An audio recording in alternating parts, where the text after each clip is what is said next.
The following talk is offered freely to ensure that no one is ever denied access to these practices and to these teachings.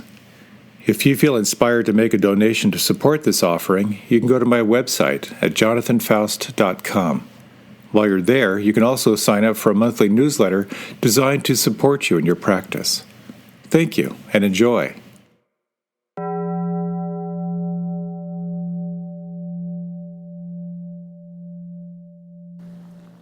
So when you practice self-observation without judgment, or mindfulness, as I like to say, you become aware of all the different somethings going on inside. This last couple days, the wind was really intense. It was like 30-mile-an-hour winds with up to 40-mile-an-hour gusts. And the other morning, I got up before sunrise to go down to the river. I live on a private drive. It's about a half a mile. And there's all this wood down. So I would sort of drive and then walk ahead and clear the road for about 50 feet, and then drive and then clear the road. And kind of felt, it felt good to be, clearing the road for my neighbors. But at some point I thought, boy, I hope one of the neighbors sees me serving so selflessly. There was something that was responding to what needed to be done, and there was something inside that wanted to be noticed. So this talk is on how to work with inner conflict. And I was a little bit, thinking about this talk, thinking, should I do something really autobiographical, or stories from kind of classic Dharma, or maybe find something kind of current that would be really dramatic to talk about, we could all relate to. And I realized I was completely in inner conflict on how to do the talk. So my intention always is to offer talks that are really pragmatic, that kind of explore these perennial teachings, but then to really explore how do you apply it in real time in your life. And I hope that this might be helpful. I'll be touching on a few elements and leading a few key experiences that have been helpful for me. When you go through any day, if you think about even today, how many choices did you have to make today? And how many of those choices are kind of like from below the surface? If you wake up in the morning, well, what'll I have for breakfast? Well, there might be something in the side saying, I'd really like chocolate ice cream with 3 espressos, And there's something thinking, maybe not. Might be not that skillful. But those impulses are there. We have all these impulses that are kind of below the line of what we're aware of that are always playing through us. And it's a question of really assessing at any given moment what's happening and then how to be with it. And sometimes it gets very complex. So I'd like to talk about how life is fundamentally driven by desire, and how the nature of conflict is entertaining 2 or 3 or 4 competing desires in direct conflict with each other. And how stepping back and contemplating cause and effect can be very helpful and can bring a lot of clarity. And also how opening the frame of your awareness can help you shift when you're working with a conflict.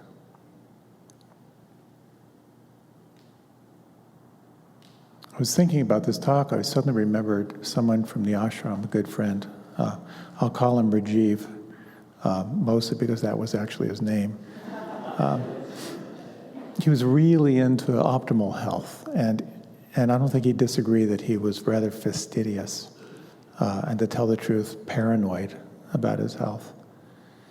And when our community went through a huge upheaval and a lot of us had to leave because of all those changes, he suddenly got very excited about acupuncture school.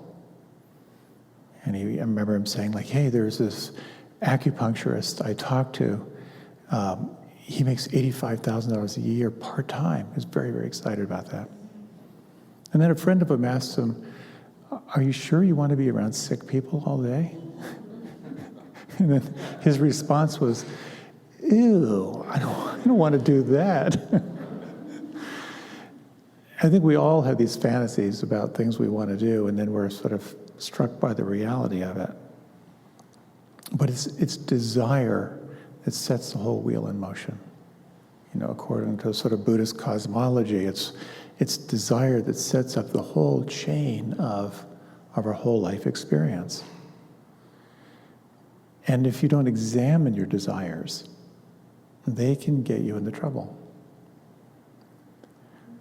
So there's something I've talked about before, but I've always found it helpful. And it's the teaching on the 8 worldly winds. As you're kind of on this tightrope of life, there are these 8 winds that are constantly knocking you off balance. And they're all about desire. First is the desire for. You have a desire for pleasure that drives your life. You have a desire for gain, to win. You have a desire for fame, like to be well liked. And you have a desire for praise, to hear how great you are. There are also things that we really want to avoid, which are actually the desire of the absence of 4 things. It's the desire to avoid all pain in your life, the desire to avoid loss, the desire to avoid blame, and the desire to avoid shame. These are incredibly powerful forces. They're forces that can motivate you, and they're forces that can really hold you in check in life. As I've mentioned before, I've met many unbelievably successful people who were utterly consumed by the desire to avoid failure. They live in that chronic state of anxiety about that. So, of course, these forces kind of drive our culture. They drive advertising. People are very, very good at manipulating other people through these desires. If you buy this toothpaste, you'll be attractive and you'll avoid rejection. It's there.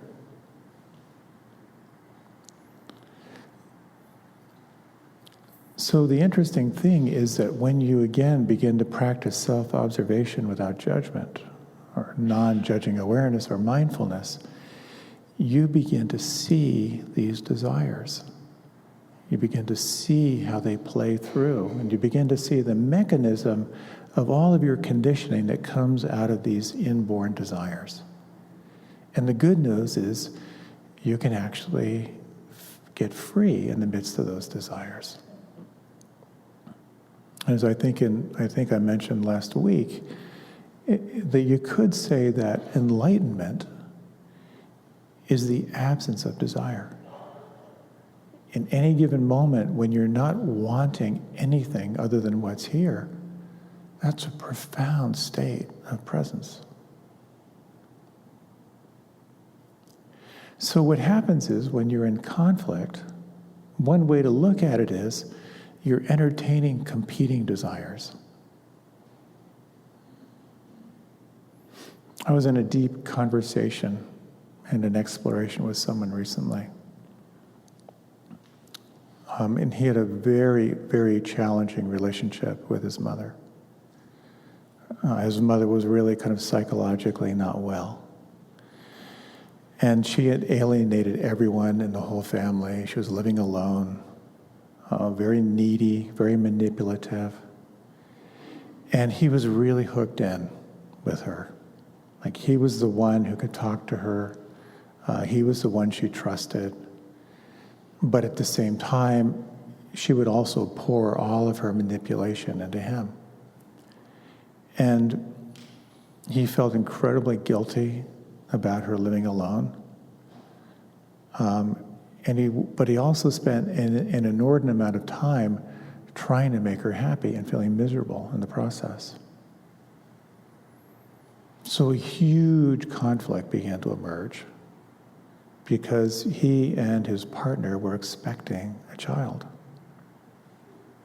And his partner knew how toxic the relationship was. And while his partner was compassionate, his partner wanted nothing to do with her and was very protective about their child and the effect that she might have on the child. So he was stuck, really stuck. And you can sense the conflict here. There was something inside that felt responsible for his mother.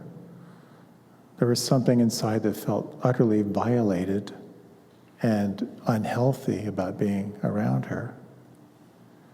Something inside absolutely wanted to honor his partner and protect his family from the damage that she could do. And what to do? If you think about times in your life when you're really caught in conflict, it's exhausting. It is utterly exhausting. It can feel depleting, it can feel frustrating, and it can feel paralyzing.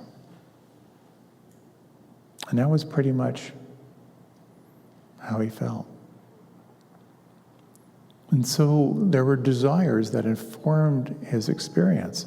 He had a desire to do right by his mother, a desire to do right toward his partner, a desire to do right by his child, and a desire just to get away from his mother.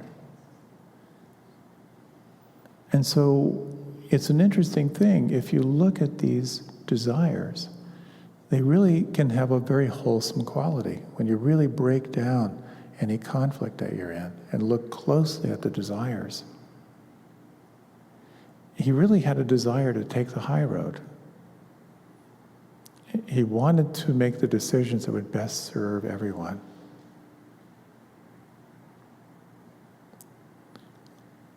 So we did an exploration of this. And as I've talked a lot in the past, how your issues are in your tissues.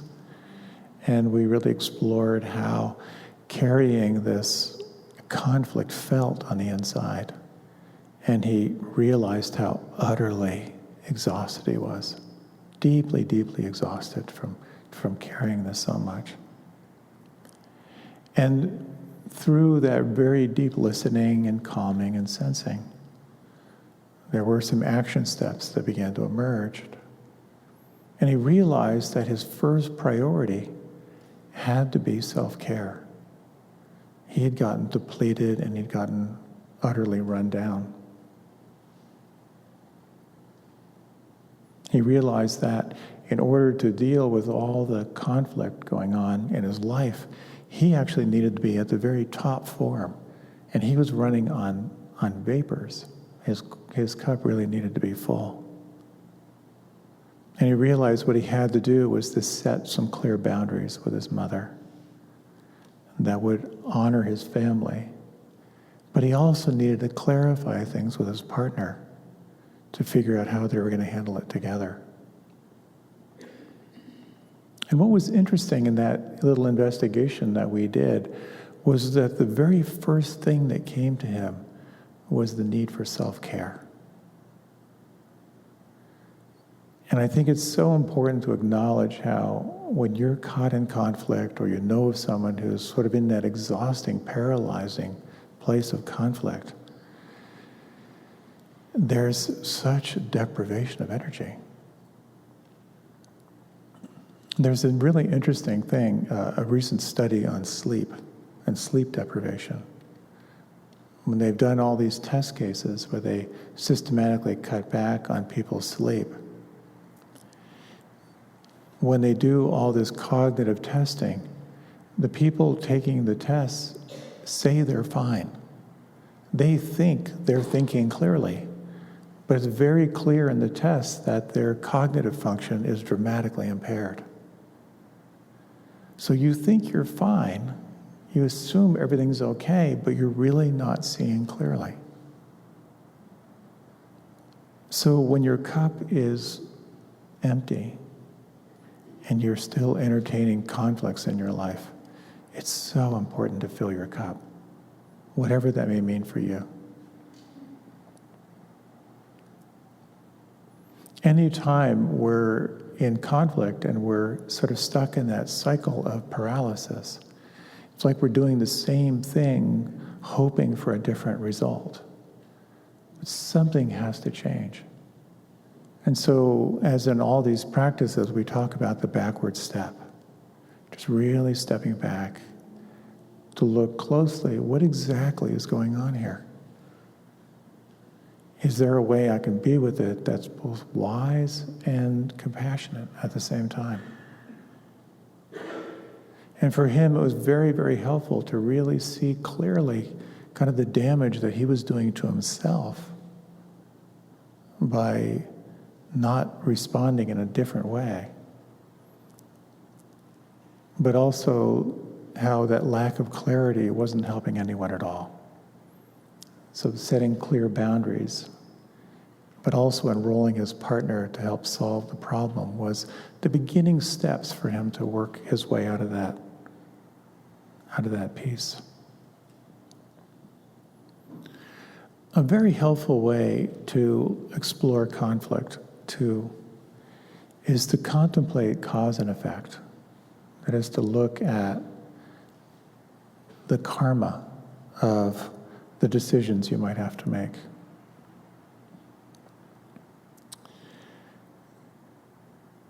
And there's a really cool process that I'd like to share with you. And it goes back to something Einstein said a long time ago. He said that no problem was ever solved in the same consciousness that created it. So a good friend called me. This was a couple months ago. He was going through a wretched divorce, horrible divorce. And he was at peak frustration. His ex kept making more demands as they were moving toward completion on their divorce. And he would capitulate, hoping they'd get through the next thing, but it was just one more demand and one more demand and one more demand. They tried mediation, and that didn't work. So now it was up to the judge. It was costing him a huge amount of money. There was one more demand that was made that to him was so outrageous. And he said, I just want to shut her down, and something in me just wants to punish her. He was really, really angry. So I asked him if he'd be willing to do an experiment. And I'll guide you through this. It's pretty cool. And I'll give you just the summary and the story, and then I'll take you through the steps. So we're on the phone, and I said, well, would you mind just taking like 3 or 4 minutes to try something? And he goes, sure. I'm utterly at a loss. So I asked him just to put his hand on his heart. He's not a put your hand on your heart kind of guy. But he was desperate enough that he actually did it, or at least he told me he did it. And I said, tell me about something you're grateful for. And there was a long pause, because he was really wound up. And he said, I'm so grateful that my kids are available, and they're really, really good kids. I'm really, really grateful for my kids. So I had him kind of hang out there. I said, so when you think about that, where do you feel that? He said, well, I can feel kind of a warmth in my heart. And he described, how that felt. I said, good. I said, is your hand still in your heart? He said, yeah. I said, well, tell me about something else that you're grateful for, that you appreciate. It's kind of another long pause. He said, I love my work. I just love my work. It's so creative. I love the people I work with. I said, well, kind of breathe into that and tell me, where do you feel that on the inside? He goes, well, I can kind of feel that in my throat and in my belly. So we hung out there for a little while. And I said, well, is your hand still in your heart? He goes, yes. Well, tell me about one more thing that you're grateful for? And he went, geez. And he goes, well, okay. He was like, I'm in a relationship that has been my dream. I just can't believe how lucky I am to be with this person, and I'm so grateful. So I asked him to take some breaths, and where do you feel that? And they felt that in his belly and all through his body, and percolating, tingling, and all that stuff. And I said, okay, go back to where you are now in this divorce process and just complete the following phrase. All I need to remember is. And there's a long pause, and he said, oh, screw you. He said, she's hurting, and she's really scared. I really need to be generous.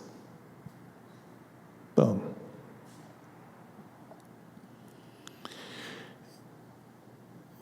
When you're in conflict, quite often you're in your mind. And that's only one little part of you. The heart is a whole other part of you. And when you can align the heart with the head, it's a different reality.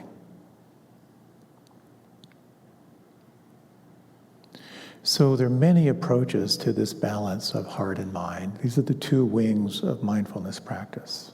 Wisdom, seeing clearly, compassion, finding a way to be with it. So lots of different techniques, but I'd like to share with you this process from one of my esteemed teachers, Sri Tony Robbins Das. He actually has this really beautiful process. They're really, really sweet. You've done all these studies of how much the heart can affect the brain. That when you bring your heart in alignment with the brain, how conflicts sometimes can get resolved more clearly. So, willing to give it a shot? First of all, does anyone have any conflicts you can think of? If not, you can make one up. So if you like, you can close your eyes.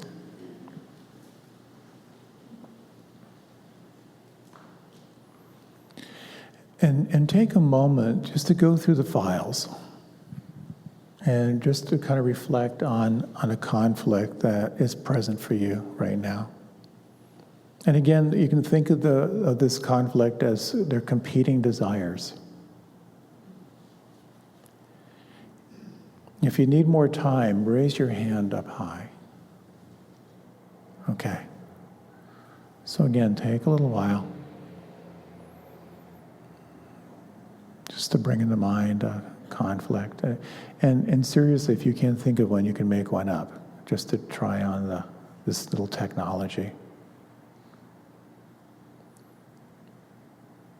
Then again, if you need more time, you can raise your hand. Okay, so if you wouldn't mind, no one's watching, you can bring your hands to your heart. And take a moment just to deepen your breath. And as you deepen your breath, can you feel your heart? Can you feel this whole part of your body? And as you reflect on this conflict, take a moment to recall any visual information that you can recreate right now. Do you see this as a moving image or a still image? Can you turn up the colors a little bit, or the contrast? When you think about this issue, is there anything auditory that you can recall? Any words or tone of voice, any sounds?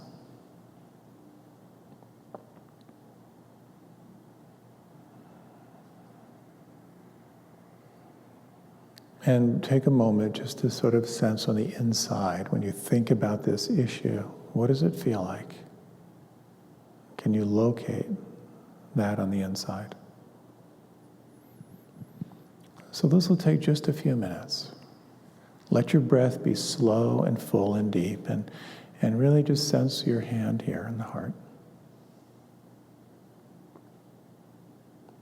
And if you would, think of something you're grateful for in your life. Just one thing you're grateful for. And breathe. Where do you feel that?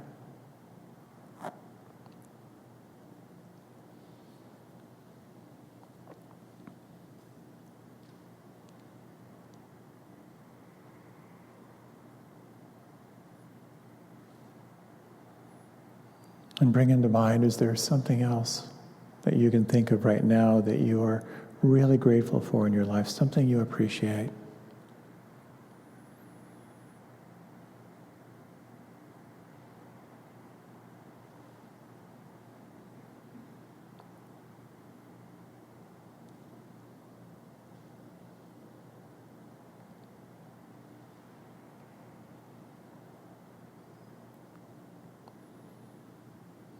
And now bringing into mind a third thing that you feel grateful for. Just something in your life that you appreciate. And as you breathe, just take a moment just to sense, how do you smile when you're grateful?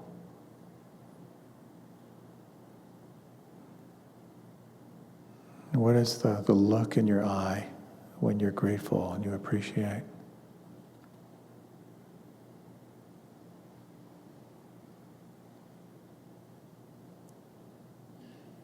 And take 3 more breaths. Just reflecting how gratitude and appreciation flows, how blessed you are to have this experience.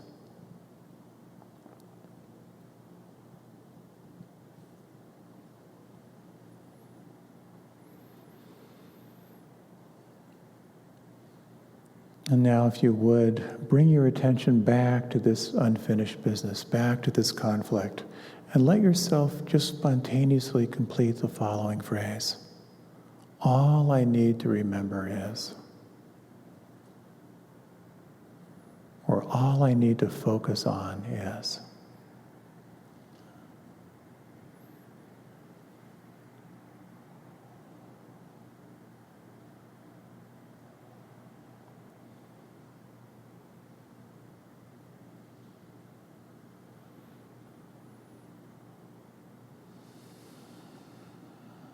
And then if you'd like, you can lower your hand.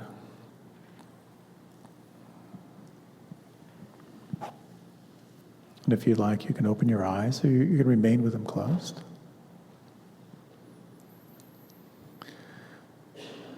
So was that helpful?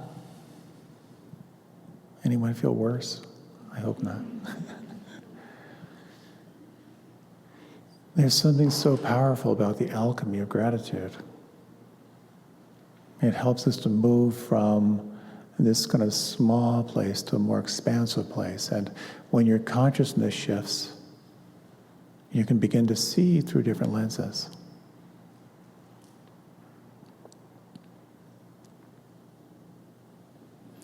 So this sense of opening the frame when you're in conflict can be so helpful. Moving from a narrow focus to a wider focus, a more open focus.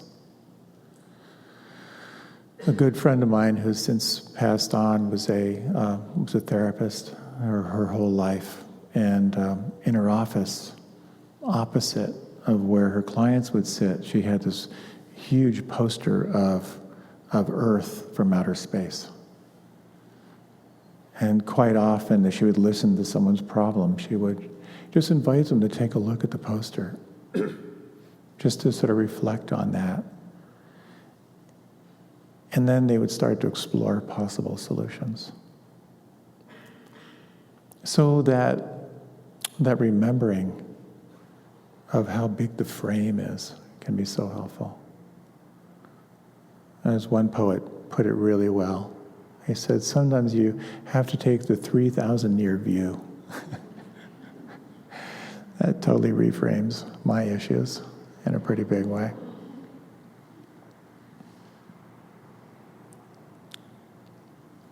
A good friend had been struggling in his business for a long time. he never had quite enough to push it over the top to the next level and make it really lucrative. There was always the potential of a breakthrough, of getting some major investing or major funding. But it would just come in bits and pieces. It would kind of keep him alive, but it never broke through to the big one.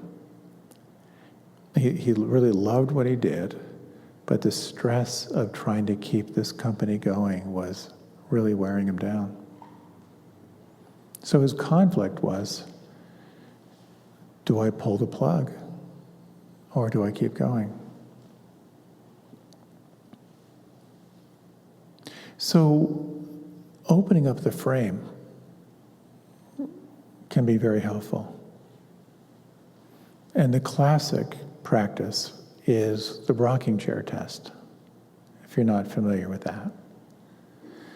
You're 102 years old, sitting on your rocker, looking back on your life.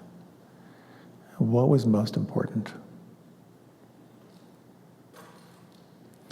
So the other way of looking at this is in terms of cause and effect, or karma. So we did a little exploration, and I asked them, well, so here's this conflict, what are your options? And he said, well, option number one is just pull the plug, let all the investors who've taken me this far, let them know I couldn't do it.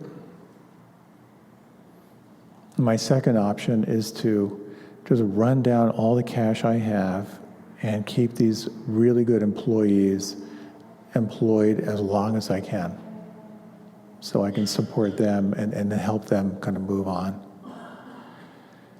And my third option is keep going and just keep pounding the bushes and see if I can get in front of more people and keep the inflow going so I can continue to grow it. So we explored this. And again, if you just hang out in your head, you'll have some options. If you bring it into your heart, it opens up the field in a really powerful way.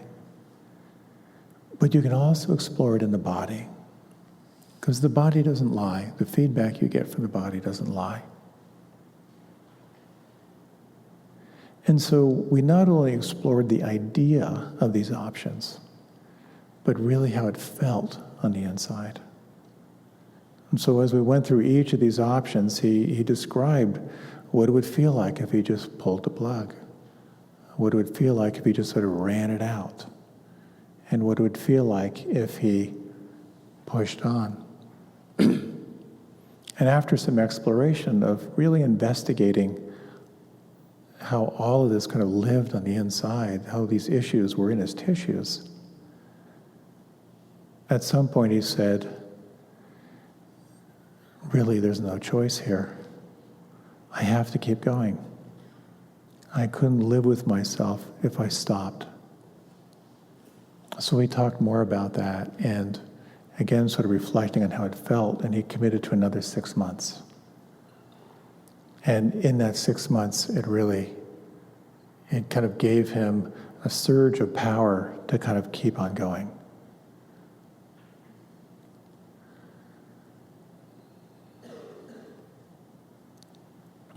I'm looking at the time, gauging whether we have time for another little reflection or not. I'm thinking we don't. But you might, we'll try it at the end. So back to the analogy that I use all the time from Joseph Campbell. And there's a big circle, there's a line through it. Above the line is what you're aware of. Below the line is what you're not aware of. If you don't look below the line, if you don't relax and pay attention, those forces that are unseen and unfelt are going to run you. And conflict is actually an invitation to really lower the line. If you try to think your way through conflict, you're only going to go so far. But if you draw on your heart if you draw on your body, and if you really draw on your sincere desire to take the high road, to really do the right thing for everybody, you may not get crystal clarity all the time, but you'll definitely learn more about yourself.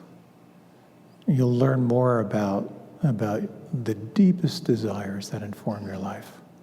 And to my mind, the deepest desire we all have is a desire to be free, a desire to be truly happy. So when you find yourself in conflict, notice your relationship to it. You can look at how to reframe it, how to look closer at the desires that are really driving you. Gratitude can make a big difference. Taking the time to really sense how those issues really live on the inside can show you some possibilities where they may not have existed before. Why don't we take a few minutes, a little reflection before we close.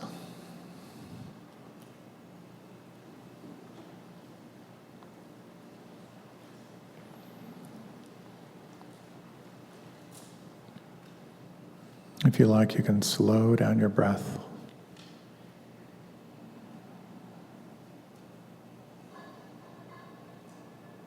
And let yourself just soften and relax on the breath moving out.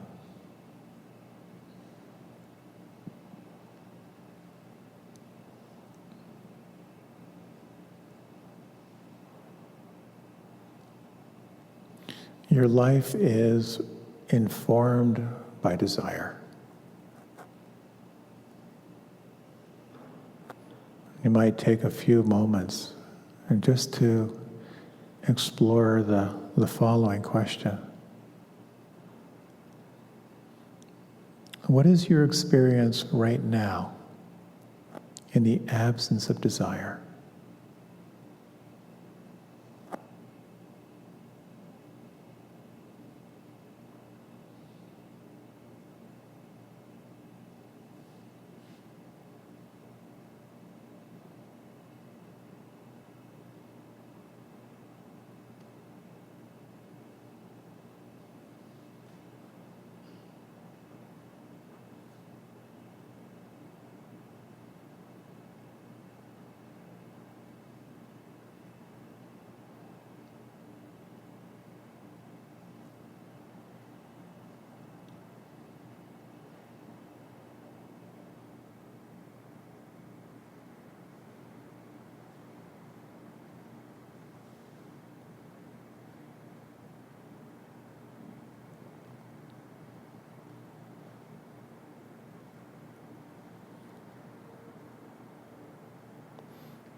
We'll close with this poem from Mary Oliver that speaks about that which motivates and moves us forward in life. It's entitled The Journey. One day you finally knew what you had to do and began, though the voices around you kept shouting their bad advice. Though the whole house began to tremble and you felt the old tug at your ankles. Mend my life, each voice cried. But you didn't stop. You knew what you had to do, though the wind pried with its stiff fingers at the very foundations, though their melancholy was terrible. It was already late enough, and a wild night and the road full of fallen branches and stones. But little by little, as you left their voices behind, the stars began to burn through the sheets of clouds, and there was a new voice, which you slowly recognized as your own, that kept you company as you strode deeper and deeper into the world, determined to do the only thing you could do, determined to save the only life you could save.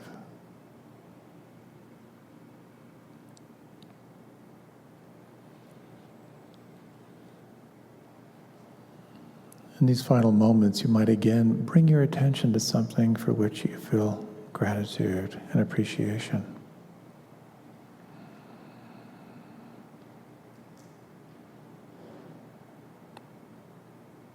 And as you deepen your breath, just sense if you can allow that feeling inside to get big.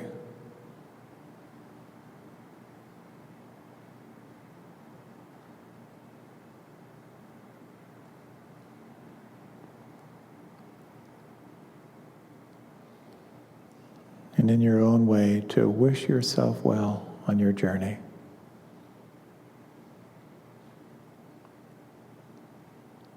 To bring into mind those in your inner circle, to wish them well. And let that feeling radiate out in all directions to all beings without discrimination.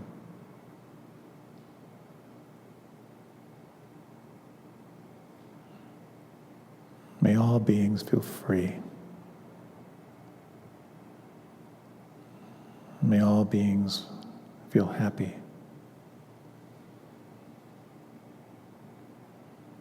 May all beings know peace.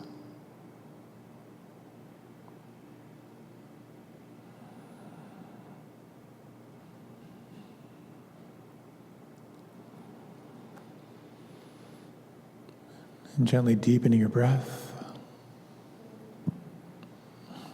And as you're ready, you can open your eyes.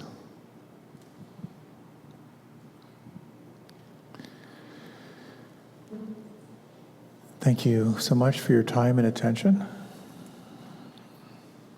I got an email from a friend, Marjorie, in New Hampshire, and she said that in her meditation group in a Unitarian church in New Hampshire, that they were listening to one of my talks. And at the end, it said, "And there's tea and cookies out in the lobby." She said everyone sat up and started smiling. She was like, "Oh no." So if you're listening to this online, there are no tea and cookies, but if you're here, there are definitely tea and cookies. So take your inner conflict out there, see what happens. And thank you so much for coming.